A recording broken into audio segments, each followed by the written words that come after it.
حدیث میں آتا ہے سب سے بہتر روزہ وہ ہے جو داؤد علیہ السلام رکھا کرتے تھے. پوری زندگی داؤد علیہ السلام نے ایسے روزہ رکھا ہے, ایک دن روزہ ایک دن ناغا, ایک دن روزہ ایک دن ناغا, پوری زندگی. کیوں یہ سب سے افضل روزہ کیوں ہے؟ اس لیے کہ روزے کا جو بنیادی مقصد ہے نا, وہ اپنے جسم کو کمزور کرنا نہیں ہے. سمجھ رہے ہو؟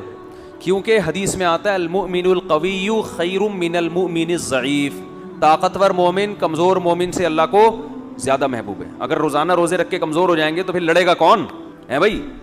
جہاد میں کیسے لڑیں گے؟ گھر بیوی بچوں کے حقوق کیسے ادا کریں گے؟ محنت کیسے کریں گے؟ یہ تو مسلمان تو ترقی میں پیچھے رہ جائیں گے نا. اور اگر اس چکر میں کہ کمزور نہ ہو روزہ ہی نہ رکھیں تو یہ بھی غلط ہے, کیونکہ صرف جسمانی طاقت نہیں چاہیے, ہمیں روحانی طاقت بھی چاہیے. اور روحانی کہاں سے آتی ہے؟ وہ تو روزہ رکھنے سے آتی ہے. روزہ آپ کو خواہشات سے کیا کرتا ہے؟ روکتا ہے. روٹی کھانے کا دل چاہ رہا ہے, نہیں کھا رہے آپ, تو آپ میں اپنے نفس کے خلاف ایک قوت پیدا ہوتی ہے بھائی.